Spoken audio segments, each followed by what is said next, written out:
Bonsoir, vous suivez 200 de cloche, magazine de débat contradictoire, une production de la RTNC, la radio-télévision nationale congolaise, l'église au milieu du village. 200 de cloche, une production de la RTNC, je l'ai dit, qui invite pour vous des personnalités des différentes tendances du monde, politique, économique, social, bref. 200 de cloche traite de tous les sujets, sans tabou. Et nous avons ce soir deux invités, comme d'habitude. Deux invités de différentes tendances, le PPRD, honorable Dieudonné Mouinze, député honoraire, membre du Conseil national de cette formation politique et communicateur de la majorité. Bonsoir, honorable. Bonsoir, madame, merci pour l'invitation. Vous êtes face à l'honorable David Jolino Makelele, député provincial et porte-parole de l'UNC de Vital Caméré. Bonsoir, honorable. Bonsoir et merci pour l'invitation. Thème de cette émission, RDC, processus électoral, la suite après le 23 décembre. Le sujet est bien lancé et il fait débat dans différents salons politiques. Ils sont en train de réfléchir sur ce qui pourrait se passer au cas où il n'y aurait pas élection le 23 décembre. Alors c'est cette même question que nous allons aborder au cours de cette émission. Mais avant d'en arriver au fond du sujet, nous allons poser une question à nos invités, question de savoir comment se porte leur parti politique et comment ces élections se préparent au niveau de ces structures-là. Alors, à l'UNC, honorable Jolino Makelele, comment se préparent ces élections? Oui, l'UNC se porte très bien. Nous avons en vue les élections qui doivent impérativement avoir lieu le 23 décembre 2018 et donc nous nous préparons en conséquence. Nous avons par exemple une cellule électorale dirigée par Maître Eustache et qui est à pied d'œuvre et nous avons également demandé à ceux de nôtres qui voudraient postuler de remettre leur candidature. Ça a été fait ce week-end et le week-end passé et donc nous attendons de pied ferme que le processus soit effectivement lancé et qu'on arrive au dépôt des candidatures, particulièrement les candidatures à la présidence qui vont déterminer de la volonté de certains d'aller, oui ou non, aux élections. Oui, ce moment-là arrivera certainement. Même question à l'honorable Mouinze, comment ça se prépare au niveau de votre formation politique à ces élections? Madame, écoutez, chez nous, à la majorité présidentielle en général et au PPRD en particulier, tout se prépare bien. C'est depuis 2015 d'ailleurs que nous savions que nous devrions affronter les élections dans ce pays, mais malheureusement nous ne les avions pas eues à l'échéance constitutionnelle, c'est-à-dire en 2016. Mais qu'à cela ne tienne, nous avons continué à travailler jusqu'à aujourd'hui et nous continuons également à travailler. Et d'ailleurs, pour preuve, vous vous rendrez compte qu'au niveau de la majorité présidentielle, c'est même depuis l'année passée que nous avons eu ce que nous appelons la coordination électorale de la majorité présidentielle, qui est d'ailleurs située au centre-ville de Kinshasa, pour dire que depuis l'année passée, nous étions en train déjà d'attendre les élections, après ce que nous avons appelé le dialogue interdiocésain autour de la CENCO. Mais également au niveau du parti, et je crois que les signaux sont clairs, pour prouver à la face de l'opinion que le PPRD est en train de se préparer pour affronter ces échéances importantes politiquement, dans ce sens que vous avez suivi dernièrement que le PPRD n'a pas croisé les bras. Le PPRD a connu une restructuration importante et qui d'ailleurs attend dans une mesure ou une autre à une redynamisation de ces structures pour permettre à ce que nous puissions affronter ces échéances avec beaucoup d'optimisme, mais aussi vous êtes en train de suivre tous les jours nos tournées importantes à travers la ville de Kinshasa et dernièrement nous le faisons également à travers le pays. Une grande délégation s'est retrouvée dans l'ex-Équateur, province de l'Équateur, et une autre également dans l'ex-Katanga et nous allons continuer à travers le pays puisque nous pensons que le parti ne doit pas simplement être installé dans la ville de Kinshasa mais à travers le pays. Et par rapport à la ville de Kinshasa, d'ailleurs, nous avons des preuves que pratiquement nous avons pignon sur rue aujourd'hui et que nous sommes installés à travers toutes les communes de la ville de Kinshasa, mais aussi pour chuter, madame, c'est que nous sommes réellement préparés aux élections. Lorsque la CENI parle des élections, nous sommes attentifs. contrairement à ce que nous entendons ailleurs. Et la preuve, c'est que lorsque nous avons entendu parler de la machine à voter, nous avons été les premiers, en tout cas les premiers partis, chez nous au PPRD et même à la majorité présidentielle, pour demander la démonstration de cette machine à voter, en savoir un peu plus avant de pouvoir émettre nos opinions et critiquer. Alors que les autres se sont limités à suivre 2 fois les images telles que ça s'est passé dans nos formations politiques et à commencer déjà les critiques sans pour autant vivre la démonstration. D'accord, on en parlera. Alors, si on se fiait aux propos de l'honorable Dieudonné Mounzé, on pourrait vraiment croire en la tenue de ces élections dans le délai, parce que de leur côté, ils se préparent vraiment et ils y sont à fond. Honorable Makelele.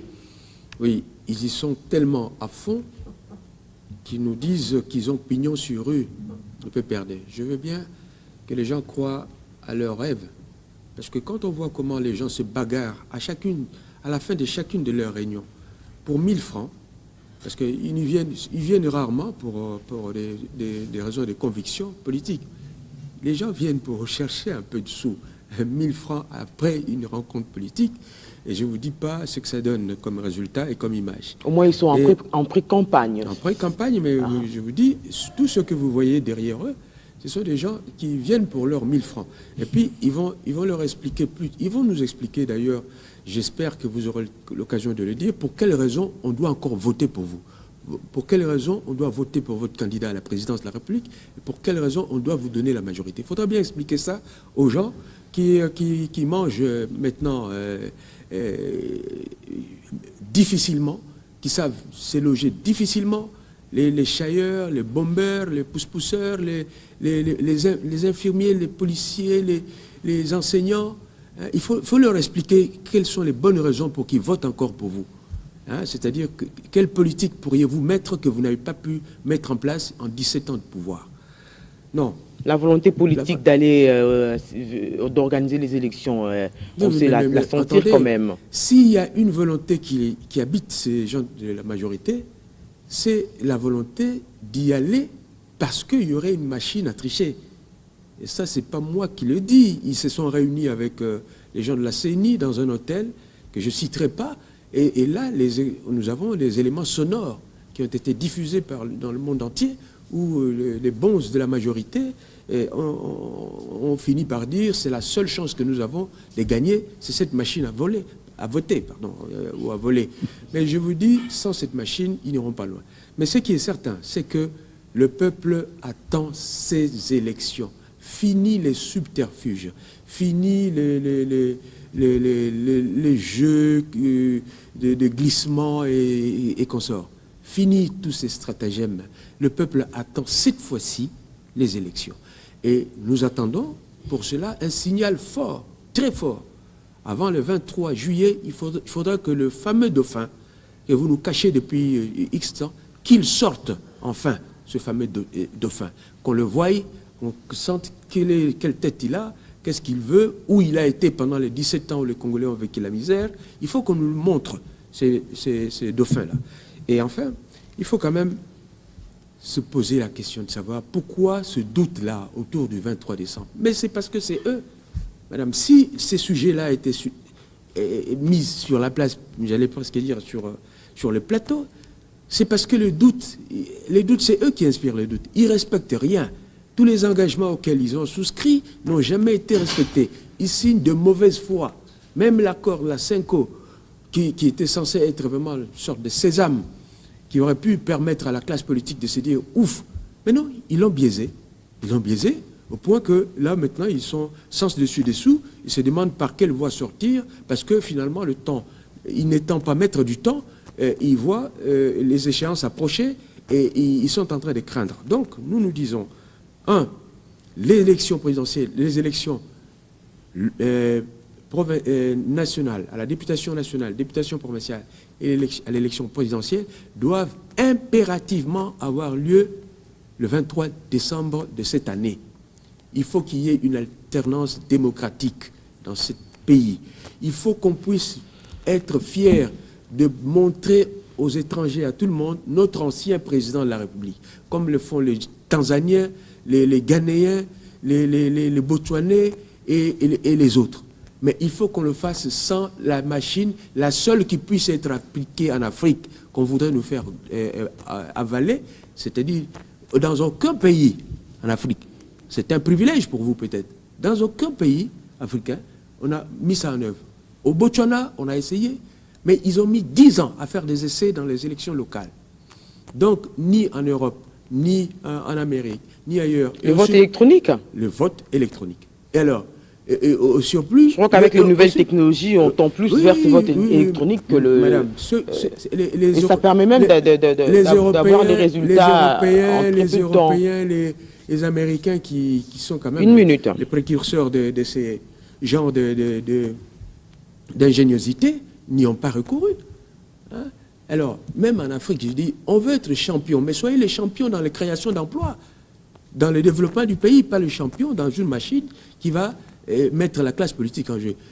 Je dis, la CENI, c'est une institution d'appui à la démocratie.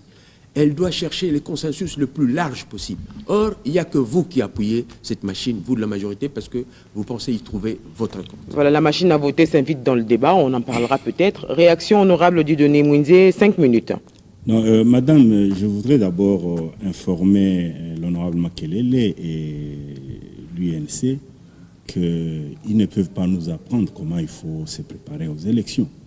Notre attitude, je venais de le dire tout à l'heure, s'inscrit sur cette voie-là, c'est-à-dire de se préparer réellement à affronter les élections. Mais je suis heureux de constater qu'à l'UNC, peut-être qu'ils n'ont pas un candidat, mais ils attendent les dauphins de la majorité présidentielle, c'est-à-dire le candidat de la majorité présidentielle. Peut-être que nous allons pouvoir bénéficier de leur appui, puisque apparemment il ne parle pas de son candidat, mais il parle plus de mon candidat à moi à la majorité présidentielle. Donc je peux apaiser l'UNC et l'honorable Makelele que comme il rêve tous les jours connaître le nom du candidat de la majorité présidentielle, rassurez-vous honorable que vous allez connaître le nom de ce candidat avant le dépôt de ses candidatures. Donc les candidatures sont prévues au mois de juillet et avant le dépôt de ces candidatures à l'élection présidentielle, vous serez informé du profil exact de notre candidat de la majorité présidentielle qui en principe, ce sera un profil qui va vous attirer. Je suis certain que vous avez cette carence de ce profil chez vous à l'UNC et je comprends l'empressement avec lequel dans 2 mois, en fait, vous avez besoin. Oui, c'est dans 2 mois. C'est dans 2 mois, mais j'apaise encore mon co-débatteur puisque je constate qu'il a l'empressement de connaître mon candidat. Bon, la bagarre à la majorité présidentielle ou au PPRD, non, je crois qu'il ne faut pas prendre les faits isolés. Ce qui est vrai, c'est que lorsqu'une famille est trop grande, les brebis galaises ne manquent pas. Mais si vous êtes à 2, à 3, vous pouvez bien vous contrôler. Et je suis content que chez vous, avec votre minorité, vous pouvez continuer à vous contrôler à 10, à 20, à 30. Mais chez nous, nous sommes tellement nombreux que parfois nous connaissons même des infiltrations. Et la preuve, c'est que vous êtes informés de tout ce qui se passe dans nos manifestations à la lettre, avec les moindres détails. Et je crains fort que nous soyons victimes de cette infiltration de la part de l'UNC. Mais le vote électronique, je l'entends de vous, honorable Makelele. Doit-on parler du il n'y a pas de vote électronique, madame. Ou de la machine à voter? Non, dans ce pays, il n'y a pas de vote électronique. Je crois qu'il ne faudra pas que l'on donne l'information pour tordre l'opinion. Il n'y a pas de vote électronique jusque-là. Il n'y a pas de vote électronique. Même des semi-électroniques tels que je l'ai entendu. Nous avons un vote manuel, honorable Makelele. Je le dis en un mot comme à 1000. Et je voudrais bien informer l'opinion que nous n'avons ici, depuis 2006, comme en 2011, comme en 2018 cette année, un vote manuel. Mais la différence, simplement, c'est que pour 2018, ce vote manuel sera assisté par une machine qui s'appelle machine à voter, qui en principe fait quoi? Règle seulement la question du volume de bulletins de vote. Vous connaissez ce que vous avez vécu en 2006, puisque vous étiez candidat, mais aussi, même si vous n'avez pas renouvelé votre mandat en 2006, oui, mais vous avez vu ce qui s'est passé à l'élection présidentielle en 2011 et aux élections législatives en 2011. Tout incarné pour les bulletins de vote. Et je crains fort que le nombre augmente encore en 2018 et que nous ayons tout un bouquin comme bulletin de vote. Et ici, on simplifie la chose, honorable Makelele. On vous donne une machine à voter qui, en principe, est comme une imprimante. Au lieu de venir avec tout un tas de bouquins comme ça, donner à une dame pour qu'il commence, soit un monsieur, pour qu'il commence à chercher où se trouve le nom de son candidat. On lui dit, vous avez simplement un seul papier que vous introduisez dans la machine à voter et la machine a la possibilité de vous donner les noms de tous les candidats et les photos de tous les candidats. Vous appuyez sur un écran tactile et vous avez la possibilité de choisir votre candidat aisément, contrairement à être dans des paperasses en train de suivre, en train de chercher le candidat. C'est seulement ça, il n'y a pas de vote électronique. Donc je voudrais vraiment apaiser l'UNC. Et ça, je crois que ce n'est pas la préoccupation seulement de l'UNC, madame. C'est là où nous disons qu'ils ne peuvent pas nous apprendre à comment nous préparer aux échéances électorales. Puisque chez nous, nous sommes déjà préparés. Nous enlevons tout ce qu'il y a comme perfidie, nous enlevons tout ce qu'il y a comme parodie. C'est simplement puisque nous pensons que nous ne pouvons pas rester dans la logique de pouvoir comprendre qu'il ne faut pas avoir les élections dans ce pays. Nous devons avoir les élections. Il ne faudra pas que vous puissiez manipuler l'opinion en donnant des informations qui ne sont pas correctes. L'information correcte, c'est que nous n'avons pas un vote électronique, nous avons un vote manuel, mais cette fois-là, assisté par une machine à voter. Je crois que c'est ce qui est simple. D'accord. Il y a des questions qui laissent transparaître carrément le doute dans les chefs de certains acteurs politiques, surtout de l'opposition. Par exemple, la question du fichier électoral qui doit être audité. Il y a cette histoire de la machine à voter. Beaucoup pensent que ces élections n'auront pas lieu, carrément. Cette question-là du fichier électoral qui est en voie d'être audité, vous en avez également parlé au niveau de l'UNC. Voilà une question que je vous pose, honorable Makelele. Réagissez aux propos de l'honorable Mwenze et après vous répondez à ma question. Ça nous permettra de continuer le débat. J'ai entendu l'honorable Mwenze nous dire ici que avant le 23 juillet, nous connaîtrons le candidat du PPRD et que son profil, a-t-il dit, va m'attirer particulièrement, n'est-ce pas? Le plus important, ce n'est pas m'attirer moi, c'est attirer les Congolais. Maintenant, si vous nous sortez quelqu'un qui n'a pas été de ceux qui ont gouverné pendant les 15 dernières années, c'est-à-dire qui n'a pas une responsabilité grave dans ce qui arrive, dans le malheur qui frappe les Congolais, les petits travailleurs que vous voyez à gauche, à droite, avec des salaires de misère, nos jeunes filles, nos jeunes gens qui travaillent chez les Indo-Pakistanais et les Chinois et qui travaillent de 7 heures jusqu'à 22 heures et qui n'ont pas de contrat de travail, qui n'ont pas de couverture sociale. Tout ça à cause de votre politique.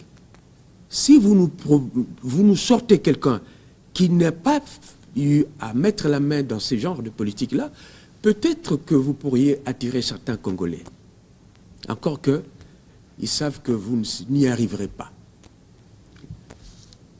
Parce que, au fond de vous-même, vous croyez toujours en votre autorité morale comme devant conduire encore, présider encore aux destinées de ce pays. Tout ce que vous faites là, c'est de la gymnastique, mais on vous accorde le bénéfice du doute. S'agissant de la machine à voter, vous me dites c'est une machine, et elle sera là pour, j'allais presque dire, aider le vote qui sera manuel. Quand on vous dit machine à voter, machine électronique, M. Mwenze, ça veut dire quoi électronique? Ça veut dire qu'il y a une intelligence dedans. Une intelligence, c'est un logiciel. Y a-t-il un logiciel dans cette machine, oui ou non? Mais oui. Logiciel, c'est-à-dire une intelligence qui va dire la suite, que vous touchiez à tel. Mais c'est cette machine-là qui va dire ce qui doit arriver après. Oui ou non? Mais c'est vrai. Et la preuve, c'est que vous êtes gêné, vous êtes le seul pays. Vous voudriez être le seul pays. Mais ça règle quand même la question du bulletin de vote. Madame. Qui volumineux qu'on a eu à... Attendez. Est-ce que vous vous êtes posé la question de savoir pour quel... Vous avez justifié l'instauration des seuils d'éligibilité. De quelle manière? Sinon qu'en vue de réduire fortement l'existence... Enfin, les partis que vous qualifiez à l'époque de partis mallettes ou des partis qui n'ont pas d'existence substantielle. C'était pour ça. Donc le nombre de partis politiques, il doit avoir sensiblement baissé. On attend d'ailleurs, je ne sais pas si la liste a été publiée des partis qui doivent concourir, sensiblement diminué. C'était ça la justification. Et deuxièmement, vous instaurez une caution pour l'accès au mandat officiel, au-delà de son caractère que je qualifierais d'illégal, c'est-à-dire discriminatoire, mais vous pensez que c'est tout le monde, comme en 2006, 2008, qui va trouver $1000 pour venir postuler? 1 600 000 par-ci, 50 000 pour le président de la République, 100 000. Non, tous ces deux éléments que vous avez introduits avaient pour objet de réduire le coût en ce qui concerne la CENI et les feuilles, les bulletins de vote. Au surplus, dans les calendriers publiés par la CENI, il faut le savoir, le 5 novembre, il n'y avait aucun recours à cette machine à voter. On parlait des bulletins de vote, commande des bulletins de vote. Et même quand l'argent a été mis à la disposition de la CENI, c'était bien pour arriver à cette fin-là. La machine à voter a été, j'allais pas se dire, inventée, incrustée dans ce processus, parce que vous avez eu peur de perdre tous les sondages, peut-être que sous le manteau dont vous disposiez, vous laissez croire que c'était ça, et c'est ce qui est sorti de la fameuse réunion entre les bons de la majorité. Oui, la question autour de la fiabilité du fichier électoral, on en parle aussi. La fiabilité du fichier électoral. Nous disons, lorsque nous allons aux élections, il faut que tout le monde parte à armes égales. Lorsque vous n'allez pas à armes égales, c'est-à-dire qu'il y a une volonté manifeste de tricher. Il faut donc que nous soyons sûrs que ceux qui vont voter sont effectivement les gens en situation d'aller voter et qu'il n'y a pas derrière des subterfuges. C'est la raison pour laquelle nous avons dit, nous avions souhaité, nous, que l'audit du fichier électoral fût élaboré avant la loi relative à la répartition des sièges. Pour quel motif? Pour quelle raison? Parce que, justement, si plus tard, il s'avérait qu'à la suite de l'expertise, de l'audit qu'on devrait mener maintenant... Et qu'il y avait des correctifs à apporter. Nous serions, j'allais pas dire ridicule, mais les ridicules ne tuant pas, nous serons obligés d'apprendre une loi modificative relative à la répartition des sièges, puisque on se rendrait compte qu'à gauche, à droite, il y a peut-être eu beaucoup de morts, ou beaucoup de gens, des bébés qui ont grandi de manière, j'allais presque dire, artificielle, parce qu'on l'a vu dans certaines régions, dans certaines provinces, dont l'électorat est passé du simple au double, sans qu'il n'y ait eu des naissances particulières. Mais le fait qu'il y ait quand même l'OIF qui est mis à contribution, là, ça vous sécurise quand même. Je dis ceci, que nous aurions souhaité que cela fût un préalable à la loi relative à la répartition des sièges. Mais, qu'à cela ne tienne, nous voulons maintenant que tout le monde prenne l'engagement de corriger la loi relative à la répartition des sièges dans l'hypothèse vraisemblable où on aurait le fichier électoral devrait arriver à faire la démonstration de ce qu'il n'était pas fiable. Je suis conclué, s'il vous plaît. Ah, ok. Honorable Dieudonné Mounzi, réaction. Non, madame, je crois qu'il faut d'abord préciser que lorsque je parle d'un profil qui doit attirer mon co-débatteur, je crois que c'est une illustration. Je ne le vise pas seul, puisque mon candidat ne sera pas voté par un seul Congolais. Il le sait bien, il s'agit d'un suffrage direct, universel, et que nous avons besoin des mains de tout le monde pour pouvoir avoir la confiance du peuple. Donc c'est une illustration, puisque en dehors de lui, j'ai parlé aussi de son parti politique. Je crois que je ne me limite pas simplement à lui. Mais lorsqu'il parle d'un candidat qui n'a pas encore eu de charge, je crois que ce sont des a priori. Je considère que ce sont des a priori, mais ce qui est vrai, c'est que nous sommes en train de réfléchir sur vraiment un bon profil qu'il faut présenter aux Congolais dans l'ensemble. Je ne pense pas qu'aujourd'hui nous puissions parler de bilan. Il est vrai que le temps viendra où nous parlerons de bilan. Je ne peux pas entendre de mon co-débatteur dire que le bilan a été positif. Vous savez, chez eux, tout ce qui est blanc est noir et tout ce qui est noir est blanc. Donc, je comprends bien que sa position ne peut être que celle-là, c'est-à-dire de penser qu'il faut qu'on dise qu'à la majorité présidentielle, le bilan est totalement négatif. Non. Ce que je peux lui dire, c'est que nous avons fait beaucoup à la majorité présidentielle. Et nous pensons que jusque-là, il n'y a pas beaucoup de gens qui peuvent faire mieux que nous. Je crois qu'il faut le dire clairement. et encore moins à l'UNC, puisque je connais bien à l'UNC certaines personnalités. Et comme vous savez, des grands animateurs de l'UNC sont venus de la majorité présidentielle. Et d'ailleurs, nombreux ne nous ont même pas aidés à pouvoir accomplir nos objectifs. Il le sait bien. Je ne le sais pas, justement. Non, je parle de l'UNC. Oui, je ne le sais pas. Ok. Faites un effort, vous allez le savoir. Je crois que là, vous faites semblant. Si vous faites un effort, vous allez le savoir, puisque nombreux d'animateurs de l'UNC sont venus de la majorité et ils ne nous ont pas facilité la tâche. Donc, nous aurons le temps de faire un bilan, nous aurons le temps de présenter le bilan aux Congolais, et nous disons tous les jours que notre bilan n'est pas réalisé à 100%. Nous n'allons pas dire que nous avons rencontré les attentes de la population à 100%. Les attentes sont tellement complexes, sont tellement nombreuses que nous avons fait ce que nous devrions faire et ceux qui viendront après nous devront faire aussi leur part. Mais ce que nous savons, et je l'ai dit, je le répète, nous faisons déjà mieux que quiconque. Et aujourd'hui, les Congolais qui nous suivent en tant qu'acteurs politiques, ils savent qui est capable de quoi et ils savent, et à l'UNC, ils sont capables de quoi. Donc ne me poussez pas de dire que vous n'êtes pas capable de faire ce que nous faisons aujourd'hui. Vous parlez d'un logiciel, c'est vrai, la machine à voter, c'est un outil électronique. Et en tant qu'outil électronique, l'outil a une intelligence, c'est-à-dire un logiciel. Mais le logiciel sert à quoi? Il ne faut pas penser que c'est la machine à voter qui va voter à la place de l'électeur. Ça, c'est encore torpiller l'opinion. La machine à voter va être manipulée par l'électeur. Et la machine à voter ne fera rien qui ne vienne pas de l'électeur. Mais ils craignent qu'il y ait quelqu'un qui a tripatouillé dans le non, système de manière à gonfler les résultats. Il n'y aura rien. En fait, il y a des suspicions dans ce sens-là. Oui, ce sont des suspicions. Et d'ailleurs, l'attitude de nos amis de l'opposition, il faut comprendre l'attitude. Que ce soit pour la machine à voter, que ce soit pour la loi électorale, que ce soit pour la loi annexe à la loi électorale, c'est-à-dire sur la répartition des sièges, ils montent des surenchères. Tout ce qu'ils font, c'est quoi? C'est rejeter tout en bloc. En principe, cette attitude cache quelque chose.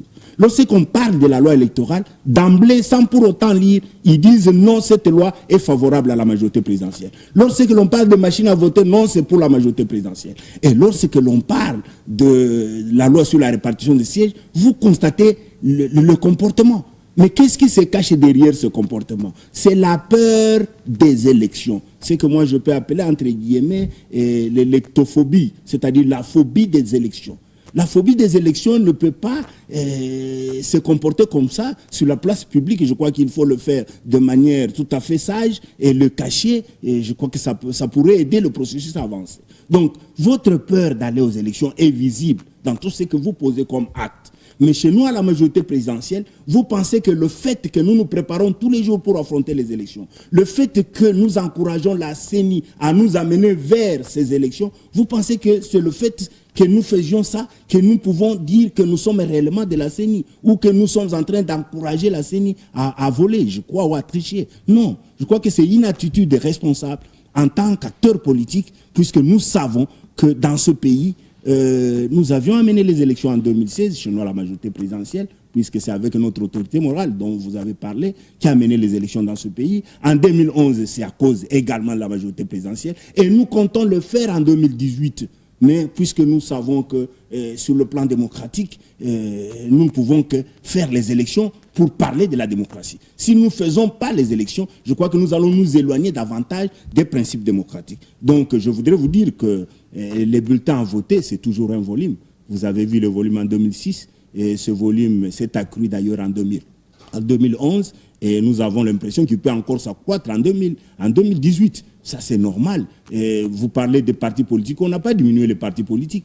Pour votre information, nous sommes à 599 partis politiques. La liste dernière qui est sortie, qui a été transmise à la CENI. Alors qu'en 2006, nous n'étions pas à ce nombre-là, même en 2011. Je vous informe également que même s'il y a eu un problème de seuil pour contenir cet élan de vouloir nécessairement affronter les élections, mais avec ce seuil, nous sommes dans cette histoire que l'on parle des regroupements politiques. Et aujourd'hui, nous sommes déjà à plus de 77 regroupements politiques.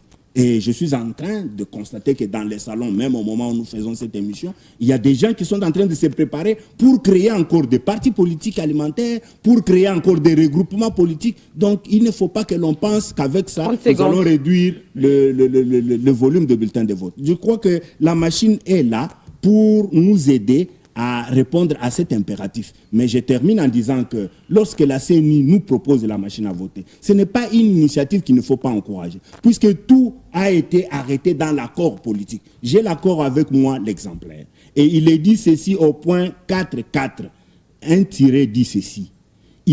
On enjoint, dans cet accord, on enjoint à la CENI d'explorer les voies et moyens des rationalisations du système électoral pour réduire le coût excessif des élections. Je crois que c'est ce que la CENI fait dans cette exploration, de pouvoir avoir une machine qui assiste l'électeur, qui lui permet d'avoir un seul papier comme bulletin de vote. Ça permet à ce que nous puissions assouplir le système. Mais lorsque vous parlez du calendrier électoral qui évoque l'impression de bulletin de vote, mais réellement, il y a un bulletin de vote. Et ce bulletin de vote n'est pas un papier volant, comme tout papier qu'on trouverait sur le marché quinois. C'est un papier réellement qui est déjà pré-imprimé, qui a des mentions pré-imprimées pour le sécuriser davantage. De manière à ce qu'en dehors de ce papier, vous ne pouvez pas introduire un autre papier dans la machine à voter. Donc ce papier aussi est pré-imprimé. Lorsque vous parlez de l'impression des bulletins de vote qui est contenu dans le fichier, dans le calendrier électoral, il s'agit effectivement de cela. Je crois que je reviendrai pour parler du fichier électoral, mais je voudrais apaiser seulement mon Honorable Makelele, jusque-là, nous sommes dans les vous rejetez tout en bloc, non, au dire de l'honorable Mouinzé. Non, d'abord, pour quelle raison? Je rappelle ici, ce sont des propos qu'il ne pourra pas récuser, c'est qu'il y a eu une réunion entre leur patron, majorité présidentielle, et les responsables de la CENI, dont l'écho sonore a été largement diffusé. Réunion au cours de laquelle il a été clairement dit c'est la seule chance pour nous de gagner cette machine à voter. Deuxièmement, vous en parlez à la télé, j'espère que c'est une information qui est vérifiable. C'est la place publique, madame. Je suis de même. Oui, aujourd'hui, on peut tout faire avec les nouvelles technologies. Ça n'a jamais été démenti dans tous les cas. Ce qui est vrai. Donc, prenons ça sous réserve parce qu'il ne faudrait pas que ça passe pour véridique auprès de l'opinion. Deuxièmement, quand tu me parles, vous savez dans quelles conditions cette machine à voter a été acquise? Vous connaissez la loi sur les marchés publics. C'est commandé en catimini auprès d'une entreprise sud-coréenne et même les Coréens. La commission électorale coréenne a émis plus que de doutes sur la fiabilité de cela. Même le pays, la Corée, a dit qu'il y avait des doutes à importer pour la préélection. Parce qu'il se doute bien qu'il y aura des contestations énormes avec l'usage de l'utilisation de cette machine. Donc, commande dans des conditions inappropriées, on n'a rien vu comme dérogation là-dessus, du ministère de la Direction générale qui s'occupe des marchés publics. Deuxièmement, formellement, il n'y a jamais eu formellement une décision de la CENI, de la plénière de la CENI, décidant de recourir à la machine à voter. Ça n'existait pas.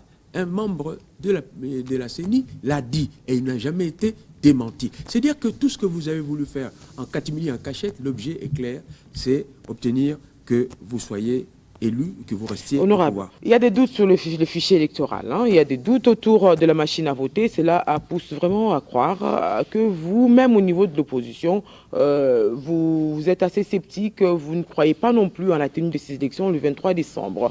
Qu'est-ce que vous proposez comme piste de solution? Madame, je vais y arriver, et non sans avoir rencontré préalablement quelques observations de M. Mouinzé. Il dit, chez nous, tout ce qui est blanc est perçu comme étant noir.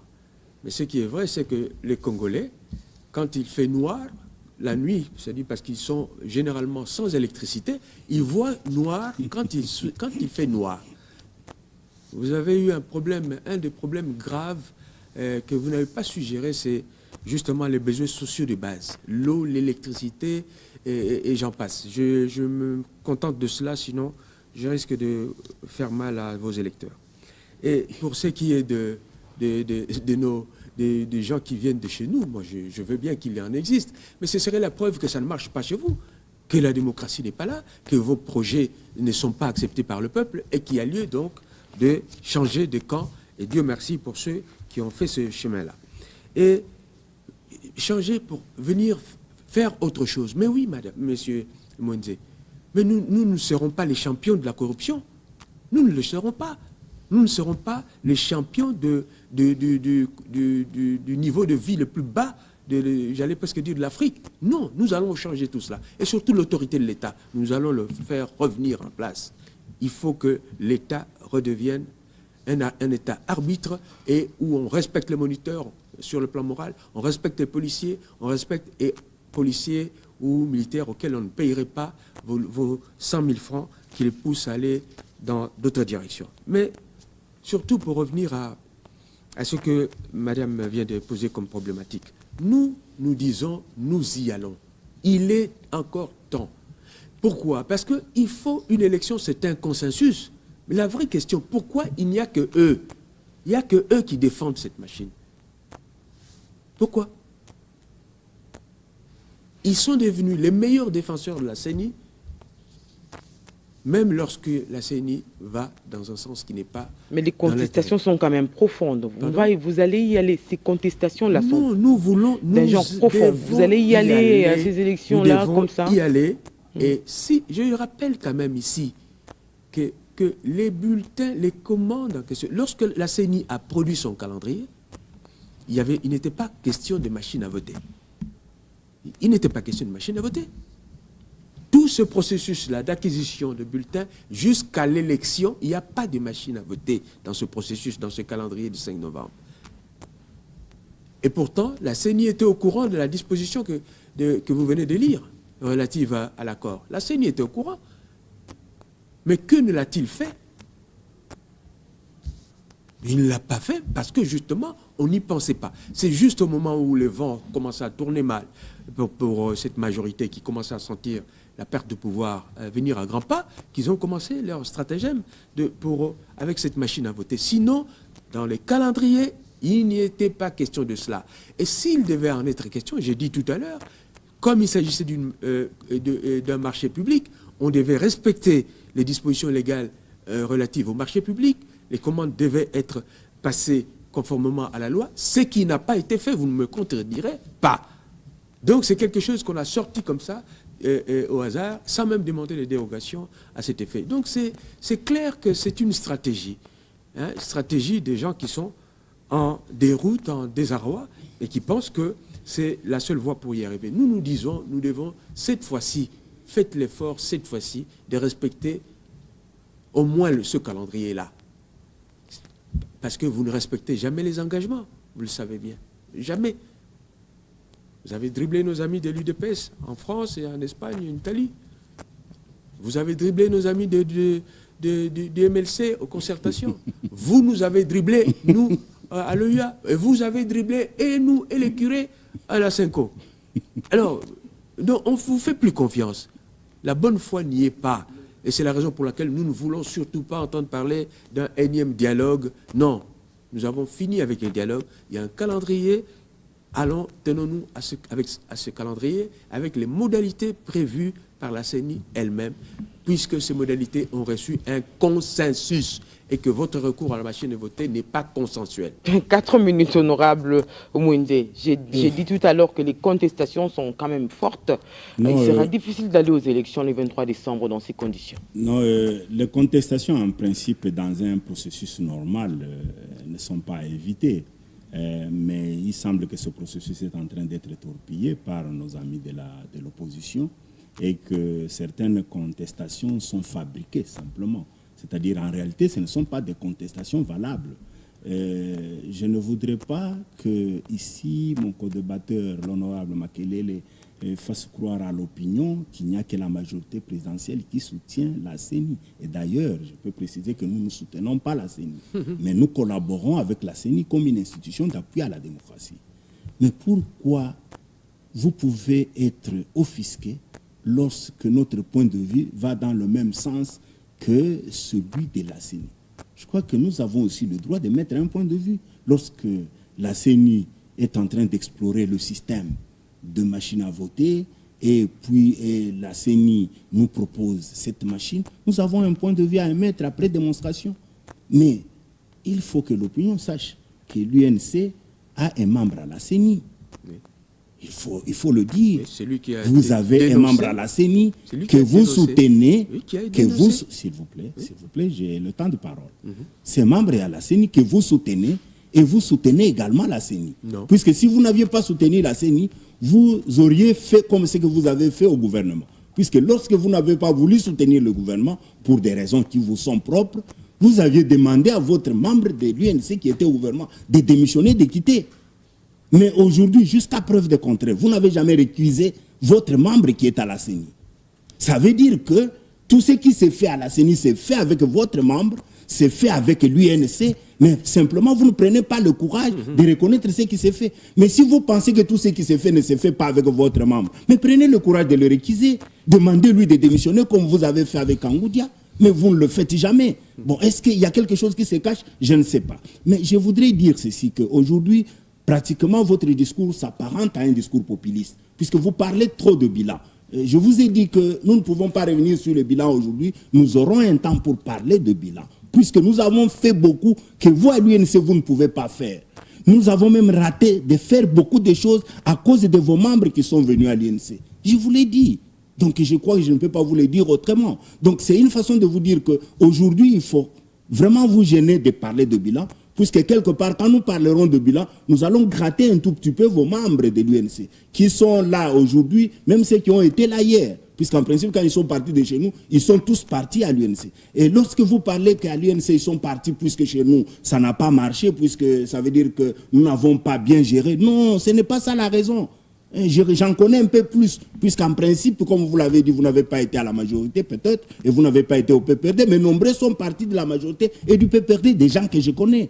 Lorsque l'on part pour ses propres ambitions personnelles, lorsque l'on part puisque l'on attendait être tel et qu'on ne l'a pas été, ça n'engage pas les Congolais. Je crois qu'il faut cesser de dire ça. C'est pour cela que même vous parlez de dribbler. Est-ce que votre attitude aujourd'hui, de parler d'un discours qui s'apparente, comme je l'ai dit, à celui populiste, de parler deux fois de manière méchante, si je peux dire ça entre guillemets, de la majorité présidentielle et de ses membres, est-ce que c'est le fait que vous dites qu'on vous a dribblé? Je crois qu'on ne vous a pas dribblé. Que ce soit à la Cité de l'Union africaine, que ce soit à Ibiza, comme vous l'avez dit, que ce soit au centre interdiocésain, nous n'étions pas là pour gratifier les membres de l'UNC. Peut-être que c'est ça que vous attendiez. Nous étions là pour résoudre le problème qui était lié au processus électoral. Mais si, comme par pur hasard, dans ce processus, les membres, je connais de quoi je parle, de l'UNC ne se sont pas retrouvés, ne parlez pas de dribbler, on ne nous a pas dribblé. On a fait le jeu politique et on a mis en avant l'intérêt général de la population congolaise. Mais cet intérêt, à un certain moment, peut ne pas converger avec l'intérêt de certains membres importants de l'UNC. Donc je crois qu'il y a des choses qui sont claires. Et lorsque nous parlons du fichier électoral, je crois qu'il faut que l'on parle convenablement. Vous parlez beaucoup de passation de marché, mais je peux rappeler à l'opinion et même à votre intention, à l'intention de l'UNC, que lorsque l'on parle de passation de marché, c'est vrai, il y a ce qui est généralement reconnu, c'est l'appel d'offres, mais n'oubliez pas aussi que le gré à gré est une exception. Lorsque l'appel d'offres ne fonctionne pas normalement, on peut revenir au gré à gré. C'est aussi une forme de passation de marché. Il y a ces deux modes. Mais je donne l'exemple, par exemple, pour l'OIF, on a lancé les appels d'offres pour auditer le fichier selon votre demande. Toujours ce que j'ai dit des perfidies, c'est-à-dire des échappatoires. On a dit, OK, on va auditer le fichier électoral. Je rappelle que nous ne l'avions pas fait aux élections de 2006, mais ça n'a pas empêché que vous soyez élu en 2006. Nous ne l'avions pas fait également en 2011. Donc, en 2011, l'UNC a eu également des élus. Ça n'a pas empêché que l'UNC n'ait pas des élus. Donc, aujourd'hui, puisque vous parlez, vous avez dit, nous prétextons, ça c'est ce que je pense de votre part, vous avez prétexté et demandé l'audit du fichier électoral. La CENI a lancé l'appel d'offres, personne n'a répondu. Mais on a pris l'OIF, puisque vous savez que l'OIF a une expérience dans cet audit, puisqu'en 2015, l'OIF a fait également l'audit du fichier électoral. Ce fichier que vous aviez qualifié, je ne sais pas, de dépassé, d'irréaliste, de suranné, mais c'est le même OIF qui est en train d'auditer aujourd'hui. Je crois qu'il faut que vous ayez le courage de vous assumer. Lorsque vous pensez que vous n'êtes pas prêt à affronter les élections, c'est à vous de le dire. Nous allons continuer à respecter le processus, nous allons respecter le calendrier électoral, mais nous demandons que vous, qui avez également des membres à la CENI, vous puissiez faire la même chose. D'accord. On n'a que 5 minutes à consommer sur ce plateau, donc je donnerai 3 minutes à chacun pour la dernière question, qui est le sujet phare de cette émission. La question, elle est simple. Comment voyez-vous l'après 23 décembre au niveau de l'UNC, de votre famille politique, de votre plateforme politique? Je vais d'abord dire à l'honorable Mwenze, qui devrait ne pas le savoir, que les membres désignés au niveau de la CENI le sont par le groupe parlementaire. Donc à supposer que notre délégué ou que l'UNC ait eu l'envie de faire partir ce délégué, c'est encore un délégué de l'UNC qui aurait dû le remplacer pour que le quorum soit atteint. Donc c'est différent d'un gouvernement, M. Mwenze.